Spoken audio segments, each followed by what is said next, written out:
Namaskar. Welcome to the first online Kashmir festival organized by Global Kashmiri Pandits Diaspora in organization and association with I Am Buddha. The goal of this festival is to raise global consciousness of the Kashmiri Pandit community spread all across the world by highlighting the contributions of the community in a myriad of spheres ranging from art, culture, policy, and law. In keeping up with that theme, the agenda for today's session revolves around the contributions of the Kashmiri Pandit community in the Indian legal field. Joining us today are Sri Vivek Tankha, noted senior advocate and a member of the parliament in the Rajya Sabha. Sir, given the many hats that you wear on a daily basis and your extremely busy schedule, we're so grateful that you could take out your valuable time to join us today. Thank you. Next, Thank you. Next, we have Sri Neeraj Kishan Kaul, renowned senior advocate and former judge of the Delhi High Court. Sir, it's an absolute delight to hear you argue in court, and I think I speak on behalf of our entire future audience when I say that we're all deeply looking forward to your enriching participation in today's session. Our third and final panelist for today is Sri Bimal Roy Dutt, senior advocate in the Supreme Court of India. Having successfully argued on a variety of matters involving the Kashmiri Pandit community in India, sir, we're deeply looking forward to your contributions in today's session as well. Before we set off into the discussion, I'd like to pay homage to all the legal stalwarts from the Kashmiri Pandit community who laid down their lives in the fight against atrocities committed upon their brethren.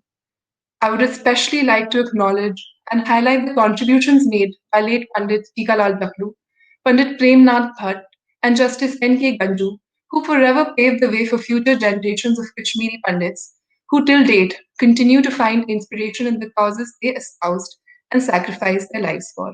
Now, brief introduction for the moderator for today's session. I'm Riddhi Jal, an advocate practicing in the Delhi High Court.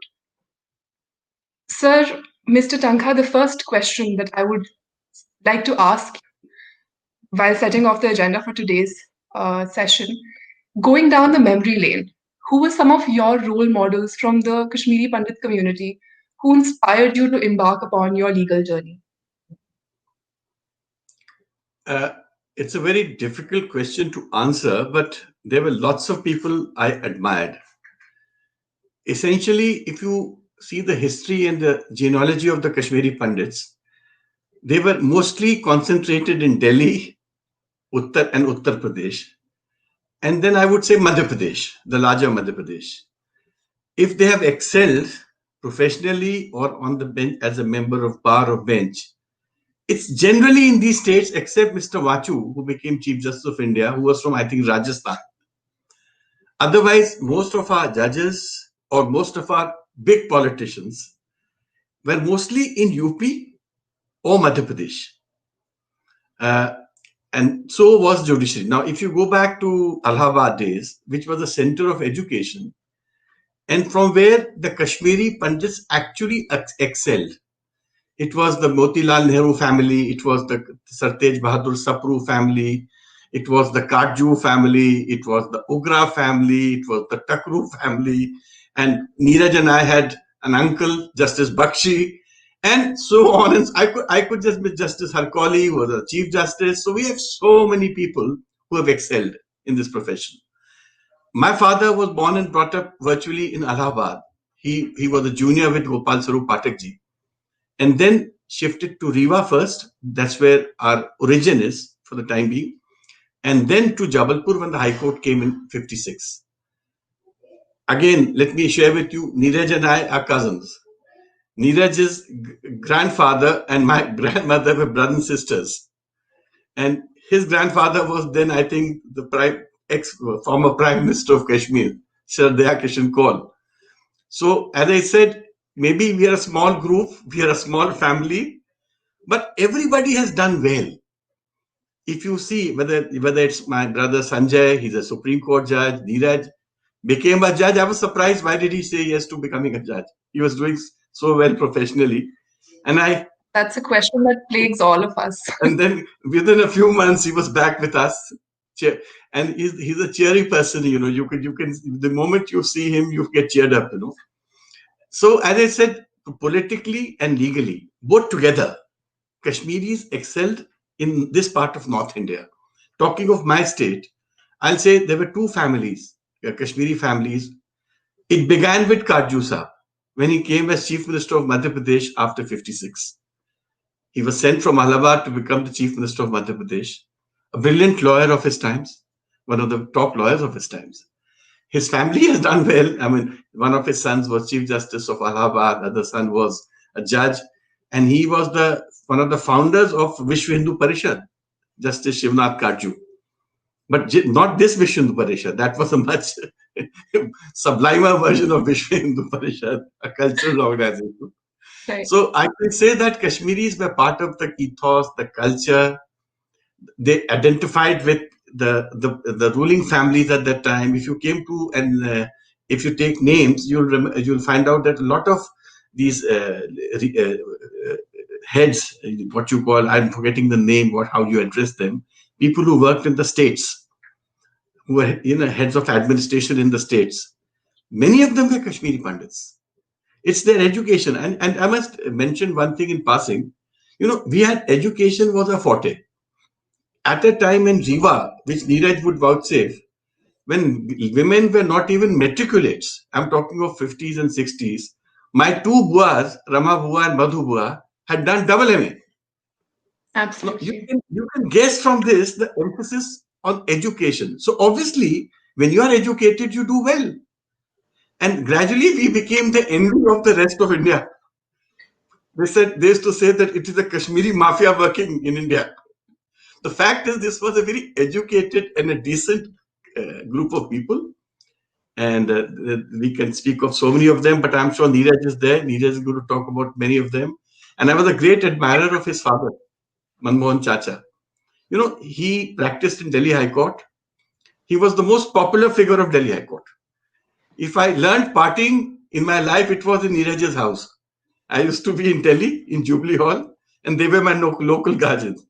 And all the big names of Delhi bar, if they would collect in one house, it used to be 39 Rajpur Road.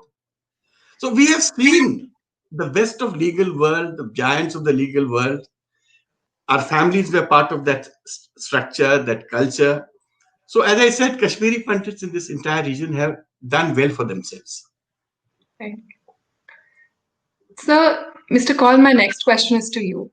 Today we have a sitting Supreme Court judge, we have a sitting High Court judge, and a former Delhi High Court judge amongst us, and several notable practicing senior advocates from the community all across the country. How do you feel, sir, has the representation of the Kashmiri Pandit community changed in the Indian legal field, let's say in the last 10 to 15 years? And how do you think this will progress in the future? See, as Vivek Bhai rightly pointed out, there was a time when the Kashmiri Pandits, senior counsels, and eminent jurists pretty much dominated the entire scene. And you had Dr. Kailashnath Kajju, Motilal Nehru, Sartej Bahadur Sapru, and many others. They were giants of their times. And essentially, a lot of them, or most of them, Allahabad based. And one would have heard stories, I remember from my grandfather, of how Sir Tej Bahadur Sapru, on the request of my great grandfather, went down to Patiala to fight the Patiala Nabha case. And those are the stories one grew up on. And then I think came a period when one did not see so many of them occupying positions of eminence, with exceptions of people like Vivek Bhai's late father, Justice Tankha, who we used to very fondly and lovingly call Raja Chacha. And I can tell you, one of the most brilliant legal minds of his time, we lost him too early, with a great sense of humor, a sense of humor I've seldom seen in anyone. So there were these exceptions, so to say, for a time after the Kashmiri Pandits having dominated the legal scene for a long time. But I think since then, there has been quite a change. There have been a lot more Kashmiri Pandits now appointed to the judiciary.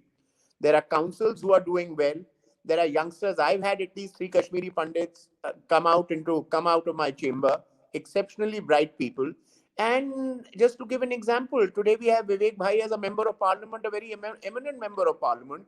And when you said who are the people we all looked up to, even in my college days, when he used to come across occasionally on a weekend or after 2 weeks, whenever he had the time, one would always fondly look at an elder brother, and they all went on to attain a lot of eminence. in society and in the legal world. So I think things have definitely, as time has passed, one is seeing much more representation of Kashmiri Pandits in the judiciary, in the legal profession. But I still feel they need a lot more hand holding and guidance, because there is no doubt about it, Riddhi, that this community has suffered at various fronts and various levels. And I'm sure wherever one can help a Kashmiri Pandit. Not to say you don't want to help anyone else. In fact, frankly, I've never ever chosen a person in my chamber to come on lines of regional identity. But the fact is, there are people who will need help. There are people who are displaced from Kashmir who need help, who need guidance. And I think the community must come together. The people who are already in the profession must try and reach out to them and help them wherever they can. But I see a very bright future for the young Kashmiri Pandits in days to come. Right. So this actually brings me to my next thought, at least, that is there a conscious effort on the part of you, Mr. Kaul or Mr. Tanka, at mentoring young Kashmiri Pandits who are either desirous of getting into the practice or who are just starting out? I mean, not to cherry pick on a regional identity basis, but just there a subconscious effort? I personally have always, if a Kashmiri Pandit has come to me, I mentored him the way I would mentor anyone else who would come to my chamber. I must confess, it's not as if he's a Kashmiri Pandit, he's got any preference in my chamber. But having said that, one is conscious of the challenges that the community has faced at various levels. And having said that, wherever I have felt someone needed that extra help or needed that extra guidance or mentoring, one has always been available in one's own limited ability and capacity to do whatever one could, and would be happy to do so in the future. Right. Mr. Tanka, how would you feel? I'm so sorry. No, I was going to say the same thing. Neeraj being in Delhi was more exposed to the Kashmiri Pandits, because the number of Kashmiri Pandits studying and working or seeking guidance would be much higher in Delhi. I was mostly in Madhya Pradesh. I only shifted to Delhi in the last 10-15 years. And even here, I've been traveling a lot to Madhya Pradesh and other states also. Then I became a member of parliament, so it divides my attention. But let me tell you that in Madhya Pradesh, we wouldn't have that number of Kashmiri Pandits coming to seek this sort of guidance and help, because I don't see so many of them. If anybody did come, I would be most happy to help. But I don't remember offhand any lawyer who's a Kashmiri lawyer who walked up to me in Madhya Pradesh. Some came to become judges. They have become judges, I mean, civil judges. But otherwise, on a larger plane, it was in 94 when my father-in-law, Colonel Ajay Bushan, was the finance minister with Digvijay Singh for 10 years. I remember they brought in all the support. They opened all the support system for Kashmiri Pandits and other Kashmiris who had to leave Kashmir. In fact, after Maharashtra, if there was a state which gave space to Kashmiris to come and study in their medical colleges, engineering colleges, it was kind courtesy Colonel Ajay Bushan, who as finance minister ensured reservation, for in the sense, reservation for Kashmiris. I recollect when I was a Rotary governor in my area, and we had the district conference.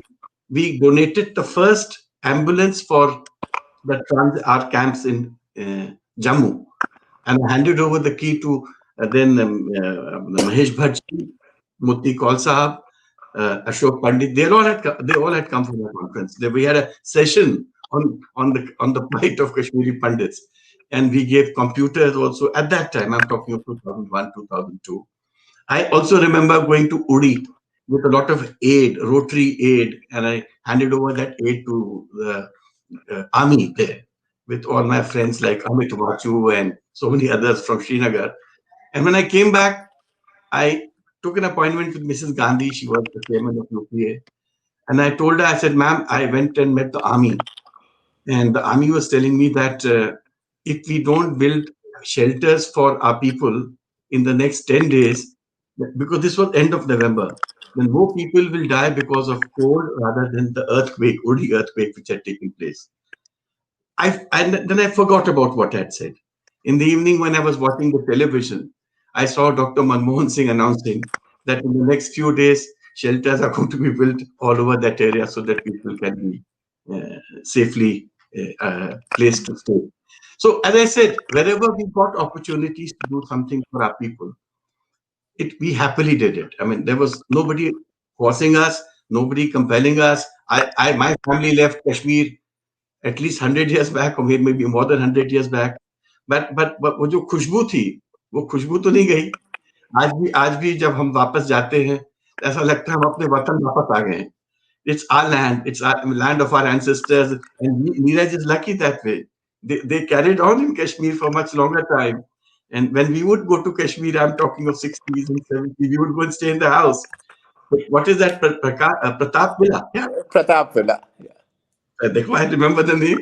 It's a Very cool. beautiful mansion in Srinagar. I think you still have, na? Yes, we You still still have that. Still have. they have beautiful orchards in Kashmir. So as I said, our connect with Kashmir is the Kaul family, Neeraj Kaul family.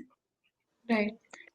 I personally also believe that this is such an interesting panel because it's so diverse in the sense that Mr. Tankha having forefathers who had migrated at a particular time, Mr. Kaul having spent a considerable more amount of time in Kashmir, and Mr. Jad having migrated in the last wave of Exodus in 1990.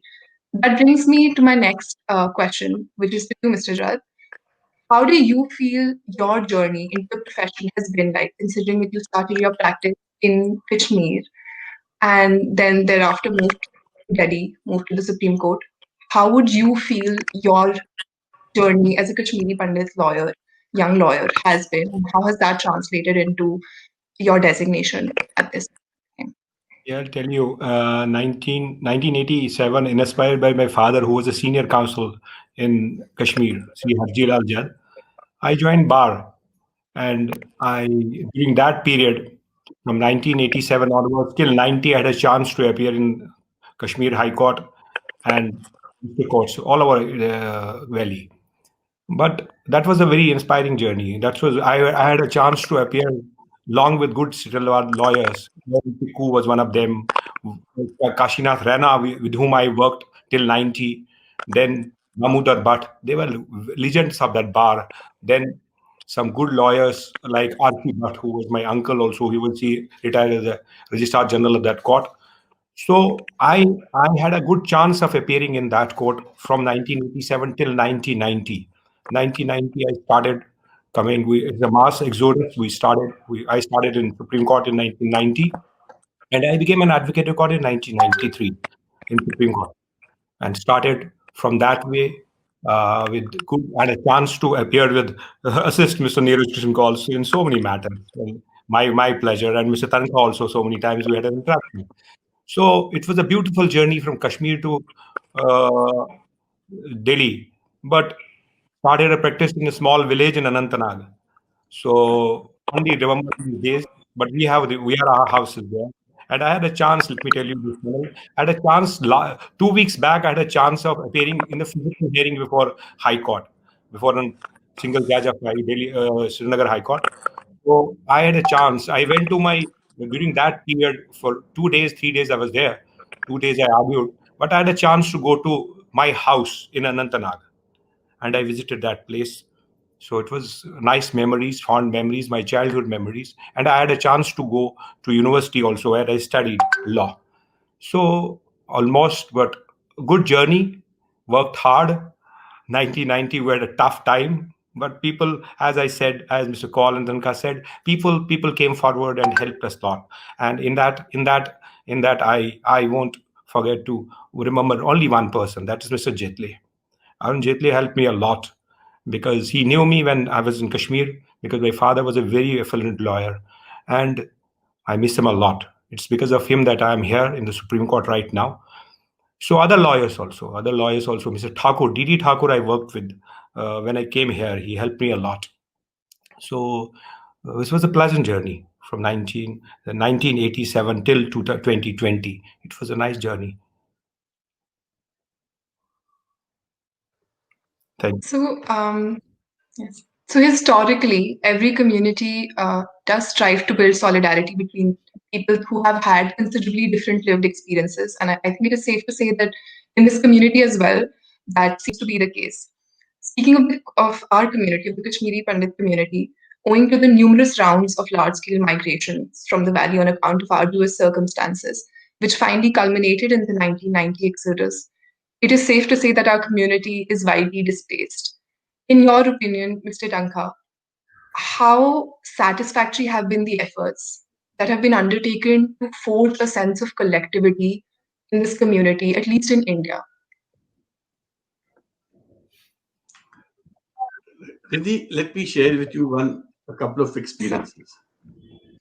When I went on a parliamentary visit to New Zealand and some European countries, I recollect the local community, Kashmiri community, would come to know that I have come because the names would be circulated, and I would be invited.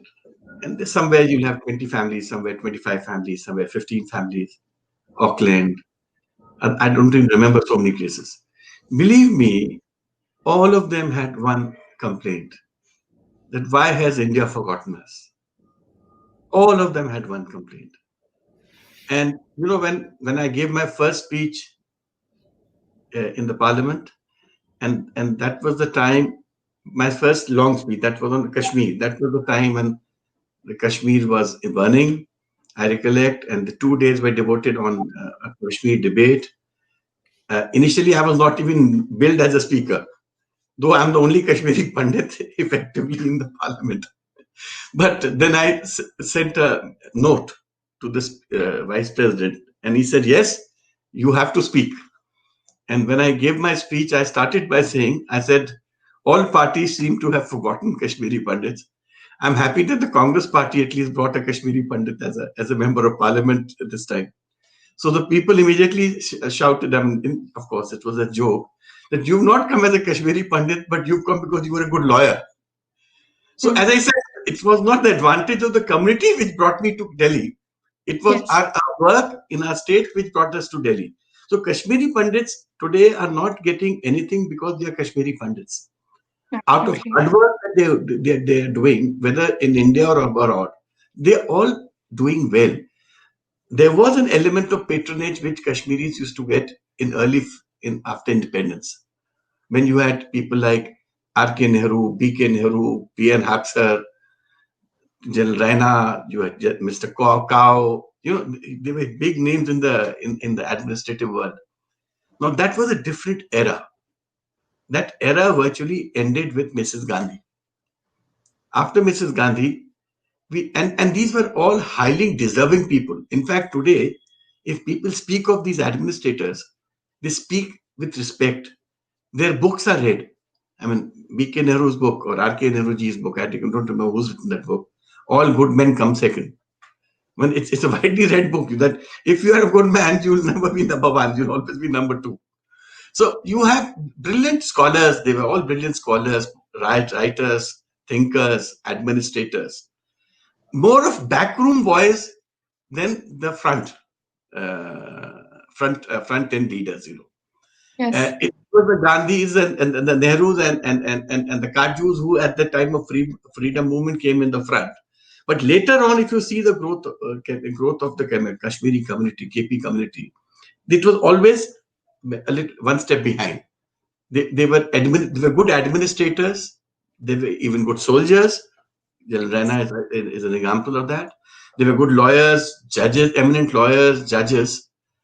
A lot of them were ministers. But if you saw the community in a holistic way, it did well on its own.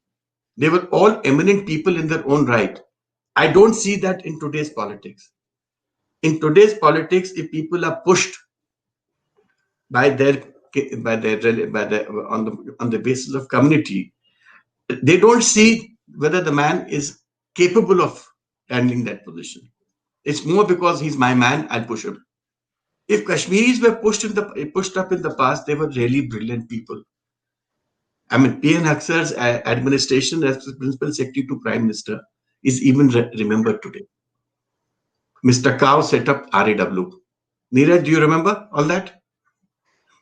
And there were beautiful parties in Neeraj's house those days. My dear Chacha's house, and where I used to meet all of them very often. I'm talking of the 70s when I was a student of law in Delhi University. So, as I said, as Neeraj rightly said, there was a time when there was the big ascendance of the Kashmiri Pandits, but they were mostly migrants. They were not Pandits from the valley. Right. Mostly the Pandits did well. But now, after post 90, I see even people who migrated later now, on their own steam, they're doing well. So this is a very, uh, this is a community which has a self pride.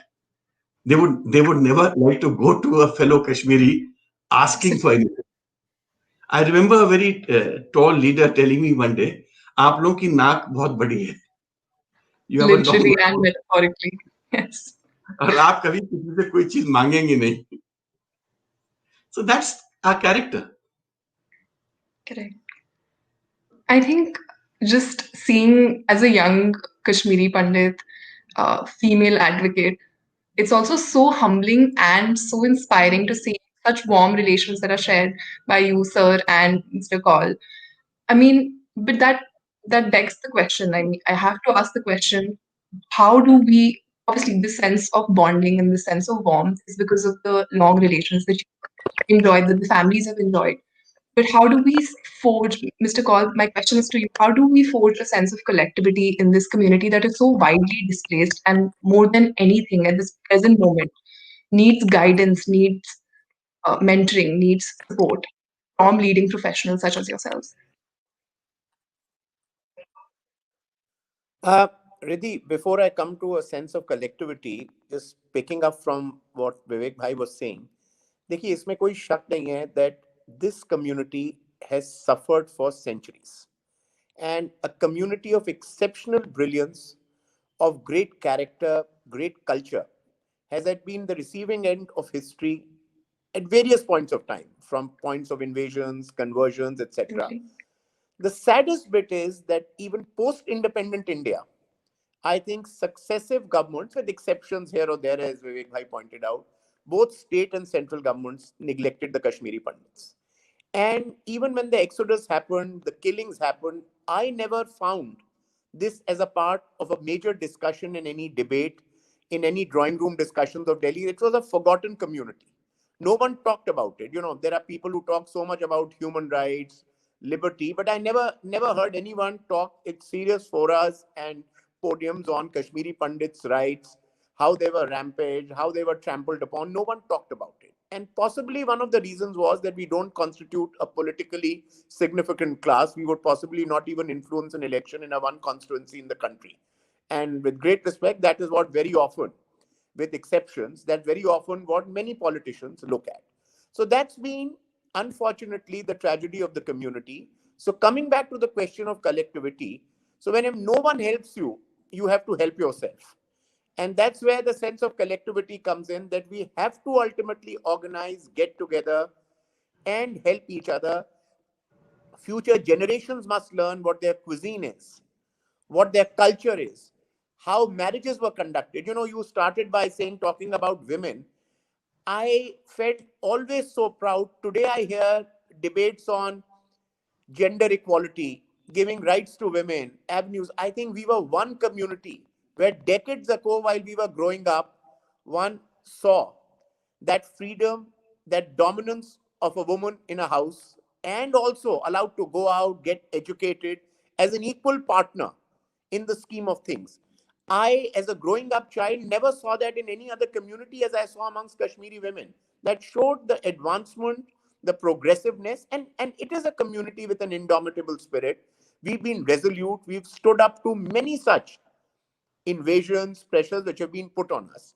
And I think I don't see enough collectivity or efforts in that direction. And I think we must do it with a lot more vigor and robustness, because this community, if it has to survive, if its culture has to survive, if its values have to be passed on to the future generations, it will require a far more cohesive and collective effort in that direction. Because I don't see the state coming forward in any form to help this community. It has not happened for decades, and I don't see it happening in the future. There'll be a few, there'll be something done here or there, but really the way you help a community which is so badly suffered and been displaced.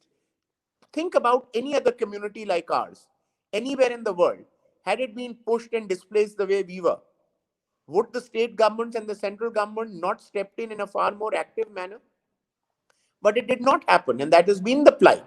And as Vivek Bhai rightly said, even when you had those people in the 70s with Mrs. Gandhi, those were exceptional people, not because they were Kashmiri Pandits. They were in their own rights, in any case, exceptional.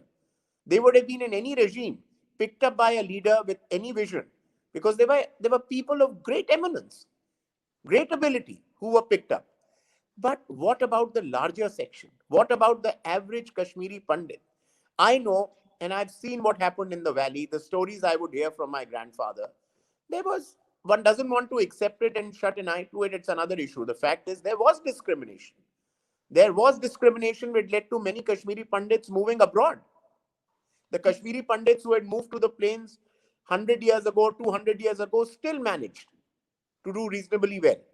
But what about the Kashmiri Pandits in the valley? No one reached out to them. And I think one of the most shameful things that ever happened in this country were all those refugee homes where they were relegated to, outside Jammu, outside other places. Now think of an average person who's led a life of dignity, pride, ordinary, simple people who led a very respectful life. You pick them up overnight and throw them onto the streets. And no one thought about us. So coming back, what I'm saying is the collectivity, the effort has to come from within. No one will help you if we don't help ourselves. Right. Mr. Kaul raised a very important point of the community having faced certain considerable challenges and a lot of legal impediments, even in Kashmir, even pre 1990. Mr. Jad, that brings me to you.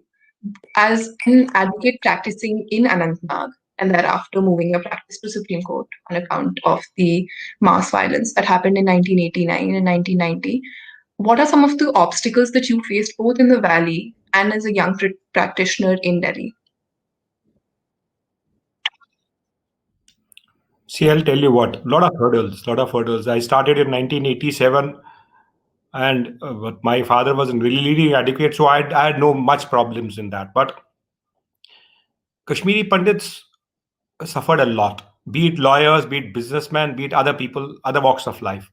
I suffered it. Let me tell you very candidly and very because this is a GKPD has started this debate of Kashmir Festival, and I'm very thankful to them that started it. And we see illustrious lawyers giving their own time on this program. But be as it has been. But as I said earlier, also it was struggle. It was discrimination, as Mr. Kaul said.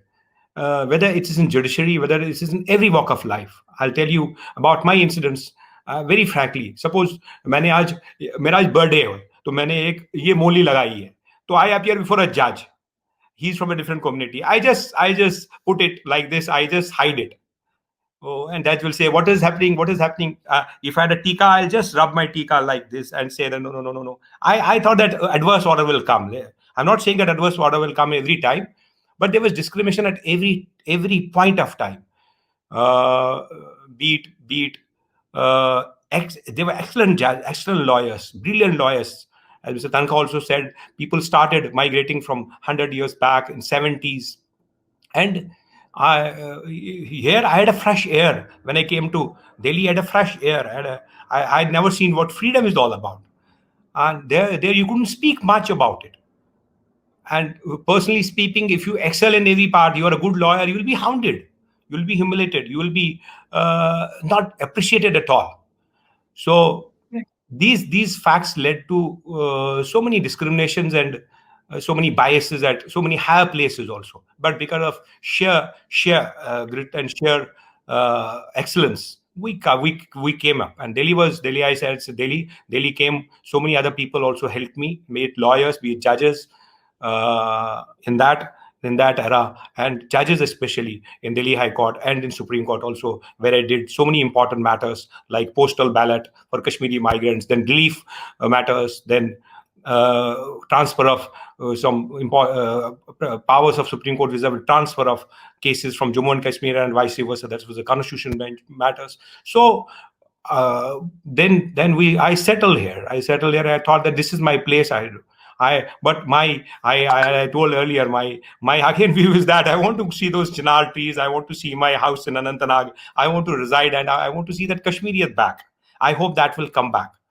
So recently, as told you, I was there. I had a fresh air that I could smell my childhood days, and this is it.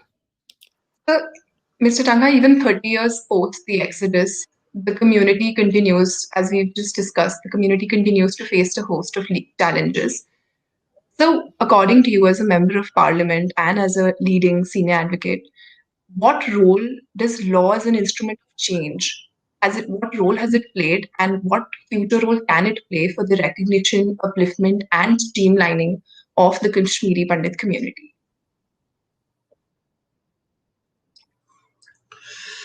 It's a very complex question, and I don't think I'll ever be able to answer it completely. But yes, let me try and answer. Number one, by and large, when I went to the camps, I went to the Jammu camps at least 2-3 times. I realized that the young people have moved out because Kashmiris, as I said, they are always in search of education. They are not going to be left behind. So they decided, whatever be the means available to them, they decided to migrate to other states. They went to Maharashtra, Karnataka, Chennai, MP, UP, Rajasthan, and they have now resettled themselves. They are by and large doing well now. And now after that, actually, if you want that they should go back in baggage, it may not happen in that way because they are well settled. What will happen now is that they would like to have their old home back. And as and when they get time, whenever it's a holiday time, you go to your home. It's that yearning they are talking about. I mean, frankly speaking, हमारे हमारे हमारे हमारे जो जो कश्मीरी भाई बहन हैं, वो सम्मान चाहते हैं और प्यार चाहते हैं. इसके अलावा कुछ नहीं चाहते हैं. और मैंने अमित शाह जी को in that debate on Kashmir बोला था, शाह साहब, आप जो कुछ करें सब अच्छा है, मैं आज उस दिन मैं आप लोगों को एक कप चाय सेंट्रल हॉल में पिलाऊंगा जिस दिन हमारे कश्मीरी भाई बहन कश्मीर में बिना डर के जा सके. जिस दिन वो हमारे कश्मीरी भाई बहन बिना डर के कश्मीर जा सकेंगे, उस दिन मैंने कहा मैं आपको जरूर सेंट्रल हॉल में चाय पिलाऊंगा. Now talking of myself, अब देखिए, अपॉर्चुनिटी जब मिलती है to do something, we do something. Opportunities रोज तो आती भी नहीं है because they, as I said, ये सब लोग they have their own pride, they have their own achievements, they want to work on their own, achieve on their own. But अब जैसे लॉकडाउन हुआ ना, लॉकडाउन में Kashmiri as a whole, not just Pandits, की बहुत बुरी हालत थी. There was no government in Kashmir and they were locked up in different states. I was then talking to different chief ministers, all the chief secretaries. We were arranging trains for them. Maharashtra में we arranged trains जिससे कि people could go back from Bombay. I had to speak to Gehlot साहब because 2 महीने से Kashmiri pandits का कोई arrangement नहीं हो रहा था. There was no nodal officer. Then I spoke to Gehlot साहब. He arranged transport overnight and he sent people back to about 3,000 people. यहाँ पर मैंने केजरीवाल साहब से बात की थी. केजरीवाल साहब, Sanjay Singh, Sanjay Singh, and we arranged so much of help for Kashmiris to go back. Passes की जरूरत पड़ती थी. People were not well. People had no money. I'm not supposed to be saying that. All of us were also contributing in different ways. Not me alone. So many others also. And we would get list of 50 people, 100 people, and 50 people कि इनके किराए नहीं हो पा रहे हैं. We would send RTGS. I mean, these are not things to be spoken. What I'm trying to say is कि हर आदमी ने अपने तरीके से कंट्रीब्यूट किया है. और I would say, I would even comment my chief minister in Madhya Pradesh. मैंने उनको रिक्वेस्ट की, 600 to 800 students were stuck up in Madhya Pradesh, and this was height of real good peak of COVID, and सब बंद था. Eateries तक बंद थी, hostels भी बंद थे, but वो बच्चे फंसे हुए थे hostels में. There were boys and girls of Kashmir from Indore, in Bhopal, in Ujjain, in Jabalpur, in Gwalior, and they were crying. They would call me and cry, and they would say, "Sir, we'll commit suicide." हम लोग को इतनी तकलीफ थी Kashmiris को. And then I can say that I took the initiative. The chief secretary of Jammu and Kashmir, Mr. Subramaniam, is an ex-MP cadre officer. We requested him, so he sent an NOC. And then normally it's the buses and the trains should be arranged by the home government. But Kashmir में कोई government ही नहीं थी. अब governor साहब को कोई इस तरह की फिक्र ही नहीं थी. तो फिर I asked Shivraj ji, And Shivraj ji ne pata nahi 40-50 buses ki, and then they wanted air-conditioned buses, so we got them converted into air-conditioned buses, and we sent these 600-800 children back to Kashmir. So everybody was helping, and it's where Justice Karju played a very major role. There's a Chinar Foundation in which Karju Sahab ne hum log sabko involve kiya, created a group, and this entire help that we were rendering was under the banner of Chinar Foundation, and we must have helped at least 60,000 to 1 lakh people to get home at that time. So, as I said, it's when I talk of Kashmir, I don't talk of only Kashmiri Pandits. For me, Kashmir means the whole of Kashmir. And I want sense to come into Kashmir and semblance of peace in Kashmir so that Kashmiri Pandits, मैंने ये भी बोला था parliament में अपनी speech में, मैंने बोला था देखिए जिस दिन से हमारे पंडित भाई बहन 90 के बाद आपको कश्मीर छोड़ के गए हैं, आप भी खुश नहीं है। उस दिन से आपकी देखिए किस बुरी तरह कश्मीर की क्या हालत है, कितनी माताएं विधवा हो गई हैं या बच्चों को खो चुकी हैं, लड़कों को खो चुकी हैं, हजारों में। हमने कहा समवेयर आपकी खुशी हमारी खुशी से जुड़ी है। जिस दिन हम खुश होकर वापस आएंगे उस दिन आपकी खुशी भी रिस्टोर हो जाएगी। तो somewhere Kashmiriyat, as I said, हम लोग सब शिवाइट्स हैं इन अ सेंस, हम लोग शिव भक्त हैं। I know my father used to do Shiv भक्ति, used to वो गंगा जी के तट पे जाके वो लोग प्रेयर्स भी करते थे, ध्यान भी करते थे। तो शिव भगवान किसी दिन हम लोग सबको वापस ले जाएंगे, I'm sure. Right, sir. That just suddenly made me remember Mahashivratri and our Vatuk Puja and our, how I used to tell my friends growing up also that no, Diwali is fine. I mean, my biggest festival is Shivratri, Mahashivratri, and like, why? And that just brings back so many memories. Mr. Call, to you as well, because this question I think is gaining the entire community, considering the recent attention that the migrant Kashmiri Pandit community has received in the past 5-6 years. What role do you think law can play in the future in recognizing and uplifting the Kashmiri Pandit community? See, Riddhi, first of all, law till now has not played a very significant role in helping the Kashmiri Pandits. But if you talk about what could law do, it's enormous. One is, of course, what we started with, more youngsters, more people who need help, guidance, joining the profession, prospering, succeeding, gaining position of eminence. That's one part. But law is ultimately what? Is a quest for justice, is a quest to restore rights of people. Now, here is a community, if the law steps in to help them retrieve their properties, to help people who have been displaced in their homeland going back, protecting them, giving them, as has been held, and you know as a lawyer, and today even a person who's not a lawyer knows, the most elementary principle of a life with dignity, a life with respect, a life with pride. And as Vivek Bhai rightly said, this community has a lot of pride, and justifiably so. Justifiably so. There's nothing wrong to have pride. There's a difference between arrogance and pride. And there's nothing wrong to be proud of your culture, your history, your heritage, which we have. So the law has to at some stage step in to give the Kashmiri Pandits their right to property, which has been unjustifiably at times due to circumstances and beyond taken away from them, in terms of a life with dignity, in terms of giving them more jobs which have not come their way, in terms of being displaced and made refugees in their own country. These are all areas where law looks into. Absolutely. So when it comes to improving the conditions of Kashmiri Pandits, law can play a very, very significant role, and I hope it does in years to come, because till now it has not. Right.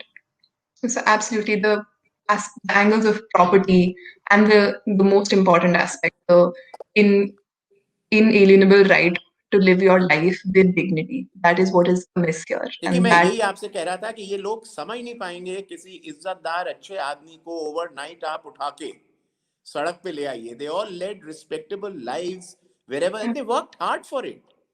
Yes. They were not known for their business acumen, but they were known for education, intellectuals, poets, administrators. That's what they were. Lawyers. और overnight आप एक इज्जतदार आदमी जो 2 वक्त की रोटी के लिए अच्छी आबो हवा में जाता था, आता था या आते थे, उनको उठाकर आप डिस्प्लेस कर दीजिए. In fact I will say one thing which this community must also remember. When you talked about collectivity, sorry, I'm digressing a bit. No, no, sir, that's देखिए, okay. historically, a set of Kashmiri Pandits had to move to the plains because of pressure of conversions, etc. Many things happened. Some moved with the court, etc. Whatever historical reasons. अब उनमें से कई लोग जबान नहीं बोलते हैं और कई लोग बोलते हैं. According to me, pardon my saying so, I also see a certain divide within the community, between the people who speak the language and the people who don't speak the language. I see a certain divide which doesn't make me feel happy. I think collectivity also requires, whether you move, not moved, you speak the language or not, to come together, because ultimately आप अपना ethos, culture और heritage कब बचाएंगे? तभी बचाएंगे ना जब collectively you can pass on the values to the future generations. And I personally feel that's another line where wherever people may be, should all come together for the sake of the community and for the sake of preserving its culture and heritage. देखिए, cross cultural marriages भी होंगी, that's also inevitable, there's nothing wrong with it. But the question is, आप और communities में देखिए, people still, they could be in any part of the world, they still preserve their culture, they preserve their cuisine. Yes. I don't see that happening very often with great respect in the Kashmiri community. Their traditions, puja kaise karte hain. Modernity is a modernity of thought. Liberalism is a liberalism of thought processes and an outlook to life. Not to give up all that your forefathers and your cultural heritage, jo aapko mili, it's actually a legacy. And it's such a rich legacy that I feel we should all endeavor to ensure it's not frittered away, because I see that danger. Whether it's cuisine, whether it's small things like a puja kaise hoti, kapde kya pehante, there was a way a shadi used to be conducted in a Kashmiri household. It's all gone or is going. And these are all directions in which all of us will have to work together to preserve a very, very rich heritage of this country. Right. So that's an absolutely great point. I mean, no community is entirely homogeneous. No two individuals have the same lived experiences. A Kashmiri Pandit who had to forcefully migrate on account of forceful conversion 100 years back, 70 years back, is just as much a Kashmiri Pandit who migrated 30 years ago. And I feel like that is also lost somewhere in the community. And that's a very, very key point to highlight. And I thank you for that. I think this discussion really needed that perspective as well. Mr. Judd, the last theme, that is the legal impediments and the predicament of the Kashmiri Pandit community and the intersection of the same. How do you feel the role of law has helped the community and can do so in future? See, 20 years back, All India Kashmiri Samaj filed a writ in Supreme Court for rehabilitation of Kashmiri Pandits. I was a part of it. So that dragged on. That's still pending. In some 5-6 years back, that was transferred to J&K High Court. That is still pending. We had a lot of litigations vis-a-vis all, whether postal ballot in Kashmiri migrants in Jammu and Kashmir High Court. In Delhi High Court also, we filed a writ where Mr. Jaitley also appeared and Mr. Lekhi also appeared. So many matters. Then relief and rehabilitation package for Kashmiri Pandits and their service problems, because most of the Kashmiri Pandits they were in service sector. So their problems, writ petitions were pending in Delhi, Jammu Kashmir High Court also. And then recently, Roots in Kashmir filed a writ petition under 32 in Supreme Court describing this genocide. And this was an ethnic cleansing, which unfortunately a two-judge bench of Supreme Court dismissed it. We filed a review. Now we are contemplating to file a curative petition. And the ground for rejection of the writ petition was there's a lot of delay in filing a writ. See, when we came from Srinagar to Delhi, we were dependent on survival. Why? How should we survive? First thing was our rehabilitation. I started from a small practice in Supreme Court, and then it grew up. But basically, we wanted to survive. How should we survive? That was the basic point when we came to Delhi and other parts of the valley, as Mr. Tankha also said. Camps, there were Purkho camps, there were Muthi camps. There's still there's one room tenement in Jammu also, around Jammu. If we have still existing, these refugee camps. refugee camps. So they're in a very bad shape. So writ petitions, so many writ petitions are pending in High Court. JKPD, I am, and now important thing is that I drafted a petition for UN for describing this whole incident and the genocide and ethnic cleansing, which is, I think, GKPD is pursuing that matter in Geneva. So these are writ petitions. So many collective writ petitions are also pending. Some Supreme Court no writ petition is pending as my knowledge goes, but Jammu is pending. So legally, under the able guidance of Mr. Tankha and Mr. Kaul, who are pioneers, I can't say them, I'm very junior to them, but we can start a legal awareness among our own fellow countrymen. We can just come and say that what has happened to our community, or migrants, so displaced persons in our country for the last 30 years, and nobody talking about it. In 1986, I give an example. I started my practice in 87. I was a last year student in Kashmir University. In one day in Anantnag, 25 temples were burned. Our house was attacked. Shrines were burned. Nothing has happened about that. No commission has been appointed till date. No human rights violation or any other has been decried, as so many people now cry up. A person has been burned. So many Sarla Bhatt, Tiklal Tipalu, Premnath Bhatt, Dilkad Gunju, businessmen, they have been ladies who have been raped and discredited. So many things have happened, but nothing has happened. Government to government, no steps have been taken. I'm really ashamed of myself living in this biggest democracy, and virtually we have not lived in a dignified way after we left Kashmir in 1990. But be as it may be, there are some people we see a ray of hope. I said some Kashmirians should come back, and we should again go back. Hopefully we'll see that in coming years. But we have retained our houses in Anantnag, as Mr. Kaul has also a house. I had a chance to see that house recently. 2 weeks back I was there. So but legal struggle is going on at different platforms. Various organizations have come up, and they are pleading their own causes and having their own remedies at their own levels. I think courts will come to our rescue. But there are now 7 to 8 judges who are Kashmiri, who are different high courts. There are judges in Chandigarh High Court, there are in Delhi High Court, there are J&K High Court, and Apex Court also. I think somebody should come up to our rescue also now after 30 years, and we should go back. The future seems bright. Let's end on that hope note. Let's hope that. With kindness to Kaul, I'm telling you that.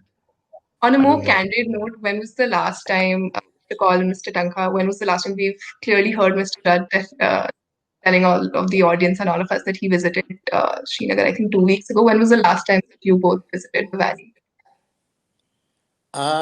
I went, in fact, my last trip was when I was still the Additional Solicitor General on a matter in 2015 or 16. That was the last I visited. And can you imagine, Riddhi, that was unimaginable in a family that I was born, that, you had to spend months there.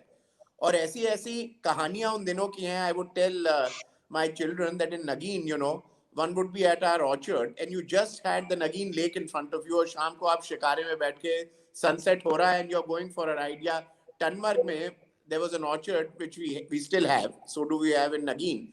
And वहाँ पे there was a rivulet flowing through the orchard. और हम लोग बचपन में we would pick up cherries and strawberries, throw them at the top of the rivulet, go down. It was in the form of waterfalls, and collect it right at the end, and they were all chilled.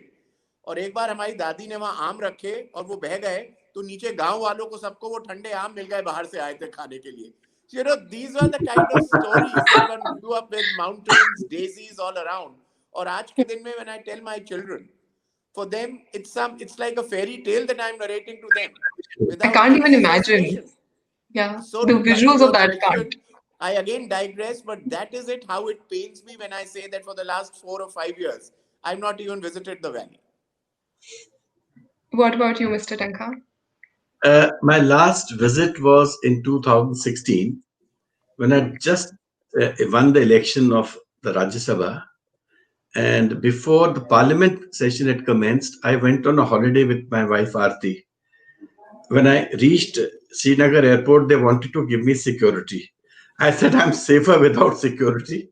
So for about 18 days, we traveled, enjoyed. It was like a holiday. We were all over, met friends, spent good time in Pahalgaon, in Gulmarg, different places, and we stayed in Srinagar also for a few days. And I remember the day we were going back, some big incident had happened, and again things had become tense.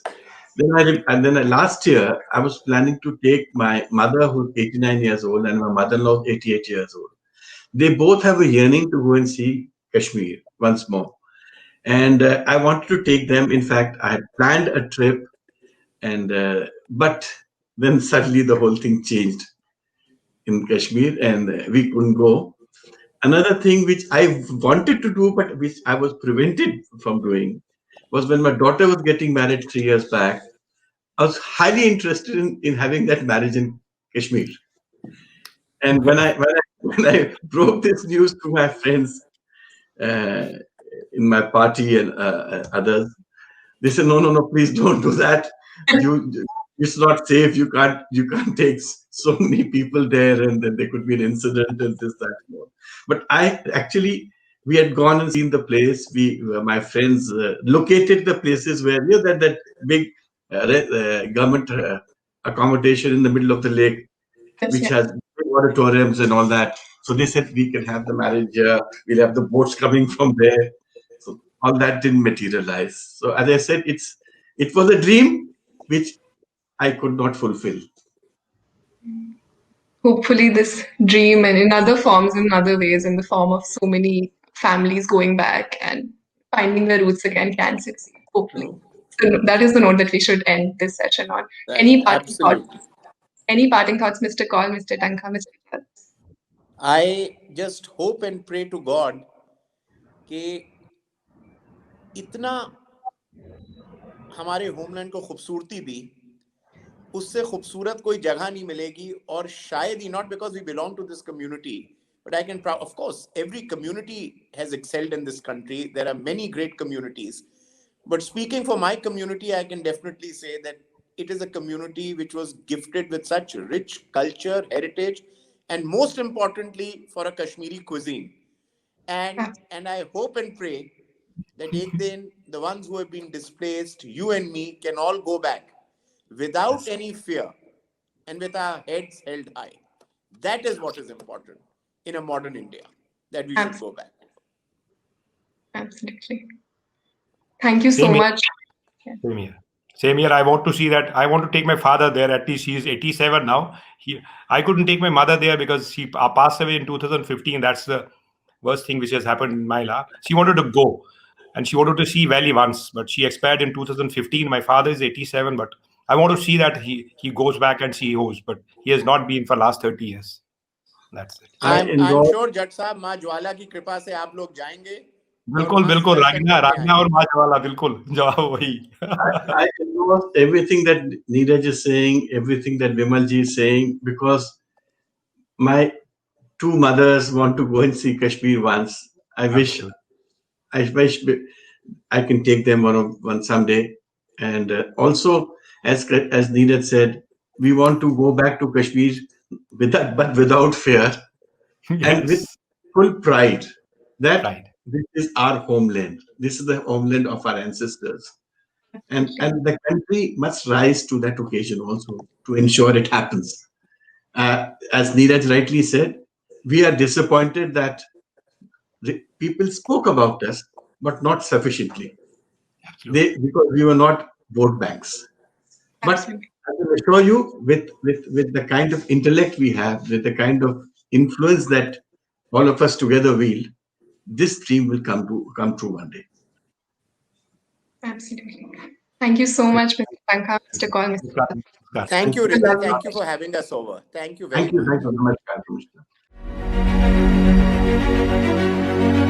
Mr.